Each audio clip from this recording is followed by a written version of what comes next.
Ear splitting before match point. Londell. Chin. Turn back and Purdue wins. Setting up Peterson again. Blocked! Boilermakers do it! They survive the upset with a 3-set run to win in 5 and advance to the Sweet 16 for the 3rd consecutive year. The block by Purdue, and the Boilermakers are moving on! The Dig City Podcast is presented by Franciscan Health Sports Medicine, inspiring health. Franciscan is the official medical services provider of Purdue Athletics. Welcome back to the Dig City Podcast. Cory Palm alongside head coach Dave Shondell. Coach, another 2-0 weekend. I know it was pretty intense Friday night in Champaign, as you anticipated it would be. A good Illinois club, a great arena to play in. Really good support from the Boiler Block party that traveled strong over there to Champaign, but you guys figured out a way to pull it out in 5. It was just a great night. We know when we go to Illinois, just like they know when they come here to West Lafayette, the chances are it's going to be a 5-set match.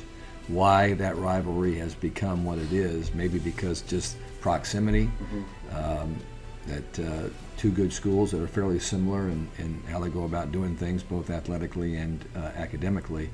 But we played great for 2 sets. I think really kind of got them on their heels and did a great job defensively. And then at the break, I saw Chris Thomas, who may be the most relaxed coach in the Big Ten, send his group back down to the locker room, okay, where you don't go very often anymore because you only have 5 minutes.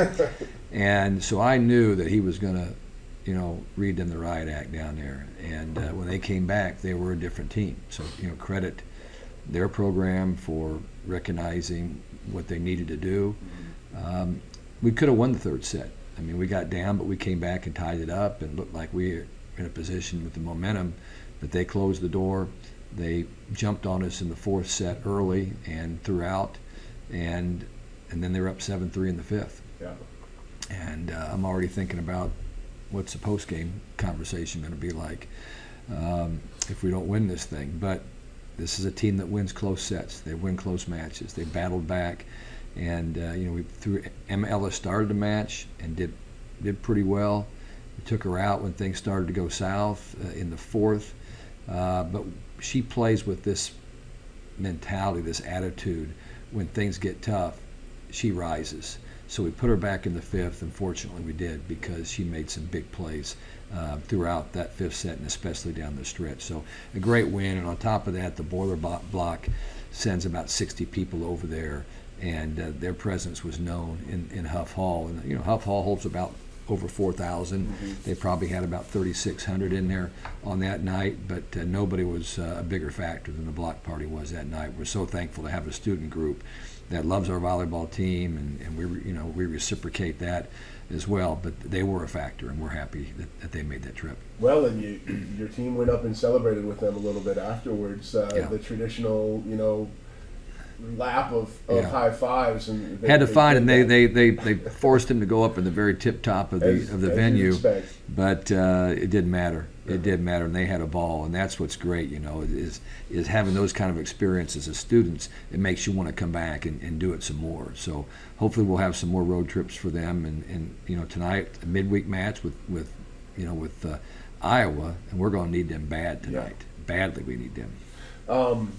The depth was never more apparent than it was Friday night. Like you said, you sort of had the luxury to be able to pull out Emma when things started to go a little sideways, and then plug her back in. Another thing you were doing quite a bit through the night, but certainly in the 5th set, was swapping out setters. Yeah. You brought in Grace for Meg, then put Meg back in, sort of a rotation deal. When you get into the 5th set, which is when we did a lot of that moving back and forth with the setters, when you get into the 5th set, it's a shorter set, but you still get your 15 subs. Right. Okay, so you can do a little bit more, maneuvering with your people, and it also serves as a little break in momentum to make that substitution. You only get so many timeouts and so many challenges that you can kind of slow the game down with.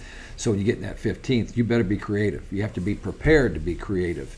And during that match, we felt like Grace, the hitting percentage was better when Grace was setting in that situation. So even though she doesn't block nearly as well as Meg, but so when we were on serve receive, we were kind of bringing Grace back in to set whether she was front row or back row, because we felt like on that particular night she just had a little bit better feel for what we needed to do offensively. And then if we were serving, we wanted Meg in there in the front row because they got some big outside hitters and we needed to put up a bigger block. So that was why we made that move. But we have more balance right now and more depth than any team that I can remember, and that was evident the next night when we played some other more, Maddie Chen starts, and who has been starting for us, throughout her career at times.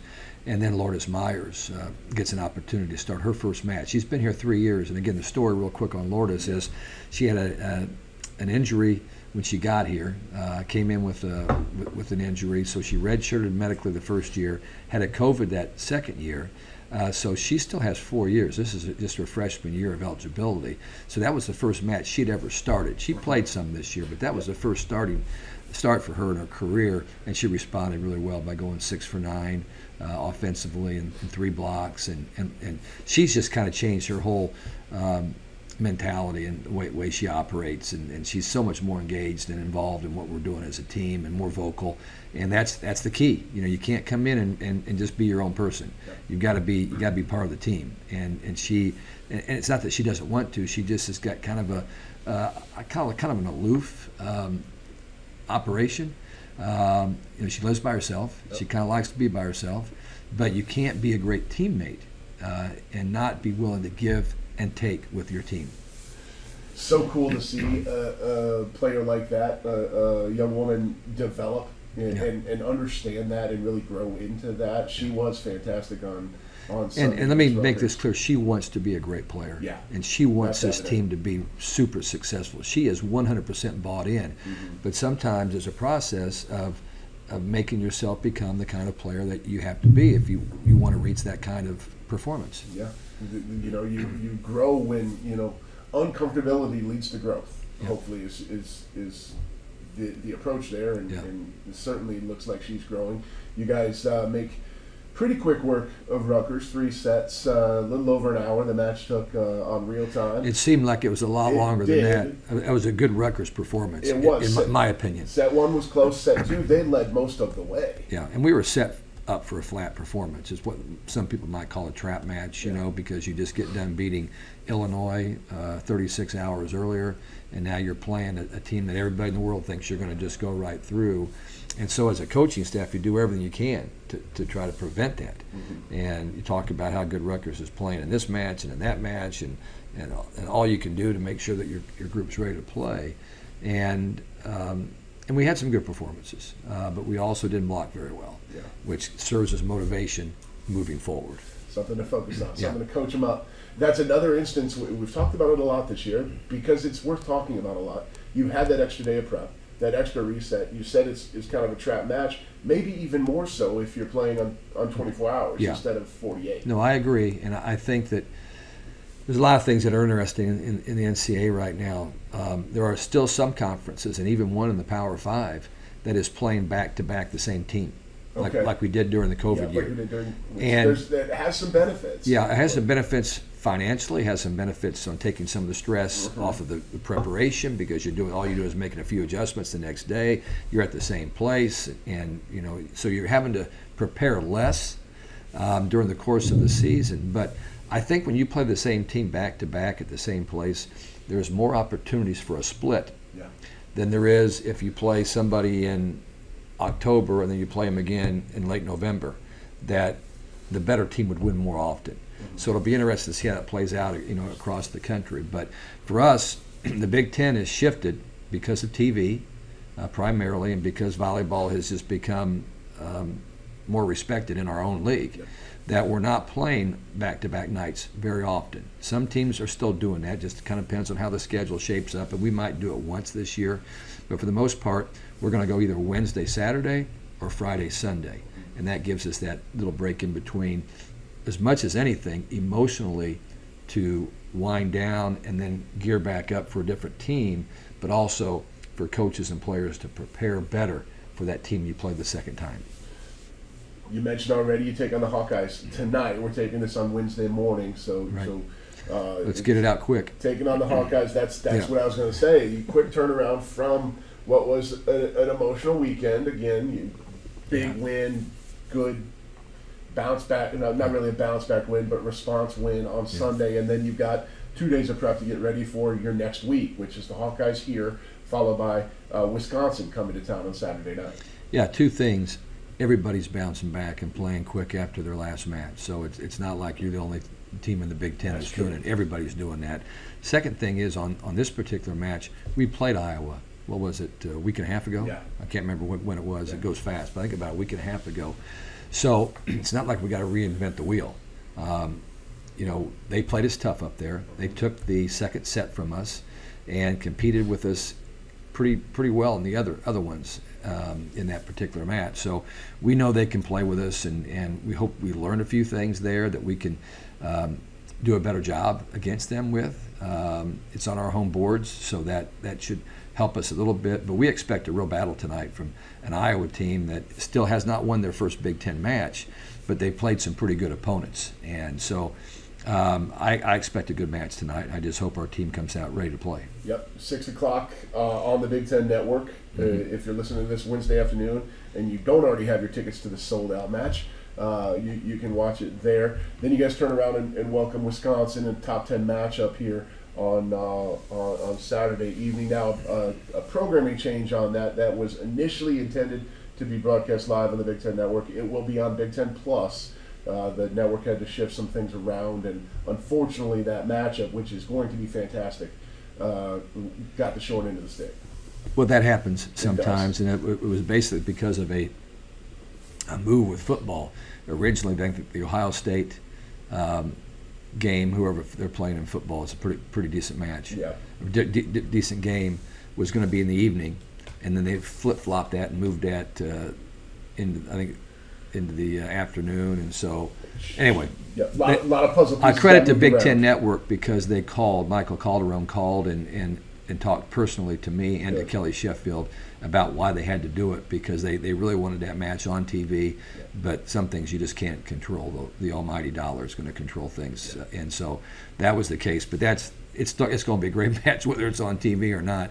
And we've had some great matches with Wisconsin. We were fortunate to win a couple of them last year, both at home and on the road, same year that they won the national championship.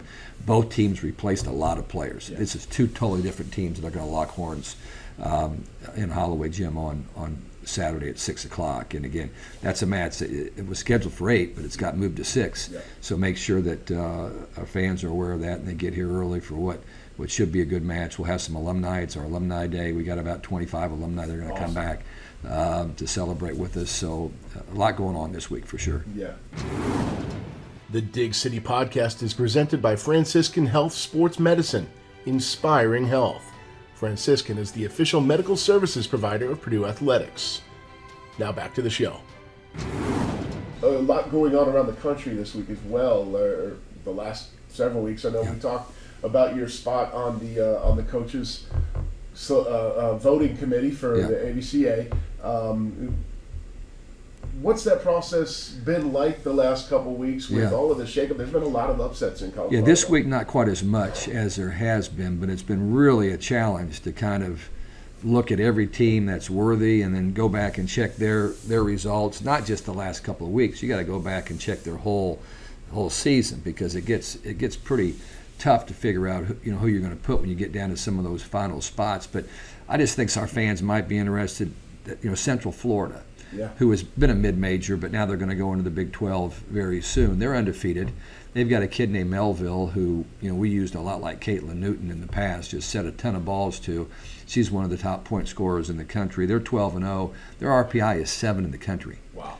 And so they're in a really good position, because good position. They may very well stay undefeated because now they're in conference play and they're King Tut in that particular league.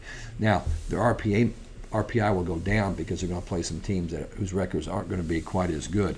But that's one team. Rice is 14-1, and they've been dangerous in NCAA tournament play. And you got to keep a close eye on them. Their RPI is number 11.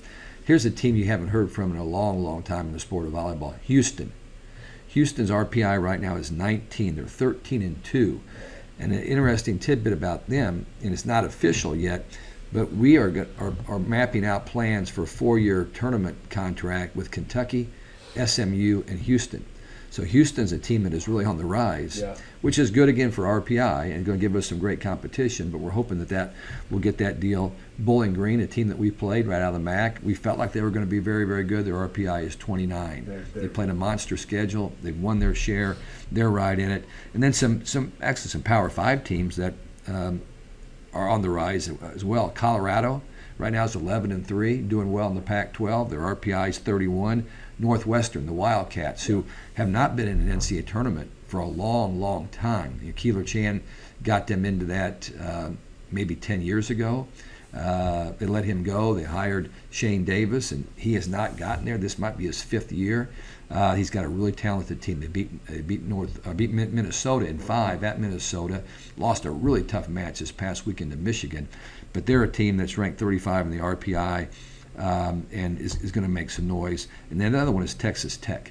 Texas Tech, another team that hasn't seen the NCAA tournament in a long time, played very well against Texas last weekend. Their RPI is 35. So right now they would make an NCAA tournament. But let me tell you, we're miles away from the finish line. For sure. A lot of things can happen, both good and bad for teams at this point in time. But that's just kind of a quick look at some teams that you hear about all the big names, but there are some that are quietly really taking care of some business, and you may not see them on TV a lot, but they're winning lots of matches, and their coaching staffs are doing a great job, as are their players.